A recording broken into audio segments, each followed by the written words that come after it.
SPO digital marketing நிறுவனத்தில் part time ஜாப்பில் பணிபுரிய தங்கள் பெயர் மற்றும் கல்வி தகுதியை 9994104160 என்ற எண்ணிற்கு வாட்ஸ்அப் அனுப்பி முழு தகவலையும் பெறுங்கள். ஸ்கிப் பண்ணாதீங்க. பெரிய தப்பு. தினம் 300 ரூபாய் சம்பாதிக்க அரிய வாய்ப்பு. இன்ஸ்டாகிராம், Facebook பயன்படுத்த தெரிந்தால் போதும். Content post and content publishing மூலமா தினம் 300 ரூபாய் சம்பாதிக்கலாம். இந்த வேலை செய்ய 5 நிமிடம் போதும். Work training support, group communication support, all language customer live chat support, முக்கியமா சொந்தமா ஒரு பிசினஸ் ஸ்டார்ட் பண்ற அளவுக்கு உங்களால கற்றுக்கொள்ளவும் முடியும், சம்பாதிக்கவும் முடியும். இந்த வேலை வாய்ப்பு வழங்குவது 5 வருடத்திற்கு மேல ரன் ஆகிட்டு இருக்க நம்ம தமிழ்நாட்டு company school of business organisation private limited. மேலும் விவரங்களுக்கு டிஸ்கிரிப்ஷன்ல கொடுத்திருக்க நம்பருக்கு வாட்ஸ்அப் பண்ணுங்க. வணக்கம் ஃப்ரெண்ட்ஸ், இன்றைக்கி நாம் இந்த வீடியோவில் என்ன பார்க்க போகிறோம்னா, நம்ம யூஸ் பண்ணுற பர்சனல் கம்ப்யூட்டரில் சில இம்பார்ட்டன்ட் டெக்னிக்கல் டிப்ஸை பற்றி பார்க்க போகிறோம். ஃபஸ்ட்டு நம்ம அந்த மை கம்ப்யூட்டர் திஸ் பிசின்னு ஓப்பன் பண்ணி பார்த்துருப்போம். இதில் வந்து பார்த்திங்கன்னா இந்த பார்ட்டிஷன் இந்த மாதிரி காட்டும். இது எல்லாமே ஒவ்வொரு ஹார்ட் டிஸ்க்கா இல்லை ஒரு ஹார்ட் டிஸ்கில் இந்த மாதிரி பார்ட்டிஷன் போட்டிருக்காங்களா அப்படிங்கிறத எப்படி கண்டுபிடிக்கணும் அப்படிங்கிறத பார்க்கலாம். மை கம்ப்யூட்டர் திஸ் பிசி அதில் ரைட் கிளிக் பண்ணிங்கன்னா உங்களுக்கு விண்டோஸ் 11னா ஷோ மோர் ஆப்ஷன் போயிட்டு மேனேஜ் போகணும். விண்டோஸ் 10னா நீங்கள் நார்மலாக ரைட் கிளிக் பண்ண உடனே மேனேஜிங்க்கு வந்துடும். இப்போ இதில் computer management dialog box open ஆகிடுச்சு. இதில் வந்து லெஃப்ட் சைடில் பார்த்தீங்கன்னா டிஸ்க் மேனேஜ்மெண்ட் அப்படிங்கிறது இருக்கும். இதை கிளிக் பண்ணுங்கள். உங்கள் மிஷினோட பெர்ஃபார்மன்ஸ் பொறுத்து இது லோட் ஆக கொஞ்சம் டைம் எடுக்கும். இப்போ பார்த்தீங்கன்னா டிஸ்க் 0, டிஸ்க் 1, டிஸ்க் 2 மொத்தம் இப்போது 3 ஹார்ட் டிஸ்க் வந்து இதில் இன்ஸ்டால் பண்ணியிருக்காங்க.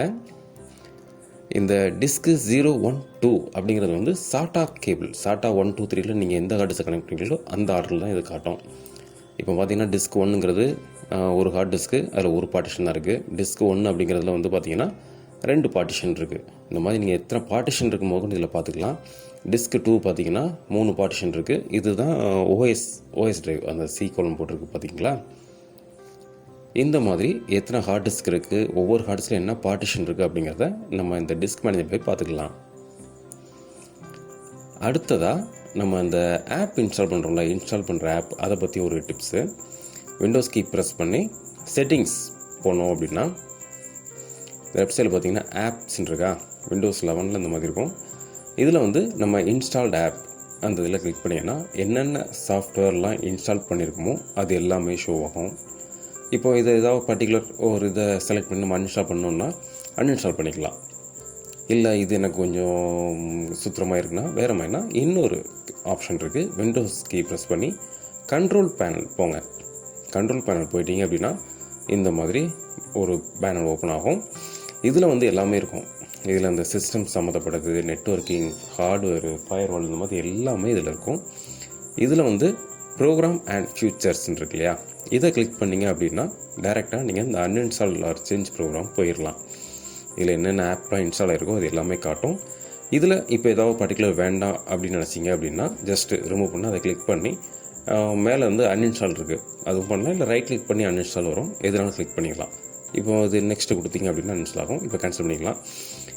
இன்னொரு மெத்தட் இருக்குது. இந்த மாதிரி எனக்கு கன்ஃபியூஸாக இருக்குது அப்படின்னா அந்த வியூ பைன் இருக்கு இல்லையா, இதில் கிளிக் பண்ணிங்கன்னா கேட்டகரின்னு பண்ணிங்க அப்படின்னா இன்னும் உங்களுக்கு காம்பேக்டாக வந்துடும். அதாவது அந்த செப்பரேஷன் பண்ணி வந்துடும். System and security, networking, hardware, இந்த மாதிரி எல்லாமே செப்பரேட்டாக வந்துடும். அதில் நீங்கள் ப்ரோக்ராம் அன்இன்ஸ்டால் ப்ரோக்ராம் போனீங்கன்னா இப்போ உங்களுக்கு சேம் அந்த டயலாக் பாக்ஸ் வரும். இப்போ ஜஸ்ட் ஒரு ஆப் நான் அன்இன்ஸ்டால் பண்ணி காட்டுறேன். இந்த மோசியில் வந்து அன்இன்ஸ்டால் பண்ணுறோம். இப்போ நெக்ஸ்ட்டு கொடுத்தோம் அப்படின்னா அன்இன்ஸ்டால் கேட்குது.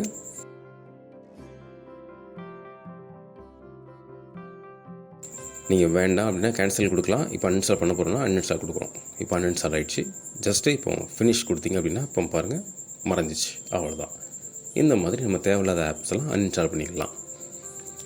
சரி, இன்னொன்று முக்கியமாக நெட்வொர்க்கை பற்றி ஒன்று பார்க்கலாம் அப்படின்ட்டு இருக்கிறோம். அதுக்கு first run dialog box open பண்ணி ncpa.cpl இந்த கமாண்ட் கொடுத்து ஓகே கொடுத்தீங்க அப்படின்னா உங்களுக்கு அந்த நெட்வொர்க் கனெக்ஷன் செட்டப் ஓப்பன் ஆகும். இப்போ நம்ம கம்ப்யூட்டர் வந்து லேன் கனெக்ட் பண்ணியிருக்கோம் இல்லையா, அதோட ஸ்டேட்டஸ் பார்க்குறது. இப்போ வந்து இந்த சிஸ்டத்தில் வந்து 1 gig லேன் கனெக்ட் ஆகிருக்கு. அதனால் இப்போது இதில் நெட் வந்து கொஞ்சம் ஃபாஸ்ட்டாக இருக்கும். சில கொஞ்சம் ஓல்டு கம்ப்யூட்டர்ஸ் வந்து 100 mbps அந்த லேன் கார்டோட லேன் போட்டிருக்கு இல்லையா, அதோட ஸ்பெக்கை பொறுத்து. இப்போ இதில் ப்ராப்பர்ட்டியில் போயிட்டு அந்த IPv4 இருக்கு இல்லையா, அதில் ஒரு ப்ராப்பர்ட்டி போனீங்கன்னா மோஸ்ட்லி பார்த்தீங்கன்னா இன்டர்நெட் கொடுக்குறவங்க எல்லாமே டிஹெச்சிபி அனபிள் பண்ணிருப்பாங்க, அதாவது ஆட்டோ ஐபி தான் கொடுத்துருப்பாங்க.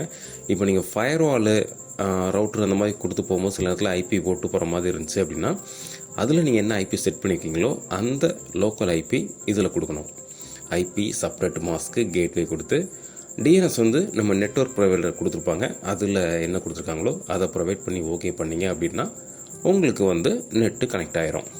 இது வந்து நீங்கள் ஃபயர்வால் அந்த மாதிரிலாம் வச்சுருந்தீங்க அப்படின்னா, ஃபயர்வால் ரூட்டர் வச்சுருந்தீங்கன்னா, இல்லாத பட்சத்துக்கு வந்து நம்ம யூஸ்வலாக வந்து ஆப்டைன் ஆட்டோமேட்டிக் தான் கொடுப்பாங்க. நெட் இன்டர்நெட் மோஸ்ட்லி அது ஆட்டோமேட்டிக் இருந்து ஓகே கொடுத்தீங்கன்னா உங்களுக்கு நெட் கனெக்டில் இருக்கும். இன்றைக்கி நல்ல இன்ஃபர்மேஷன் கிடச்சிருக்குன்னு நினைக்கிறேன். தேங்க்ஸ் ஃபார் வாட்சிங்.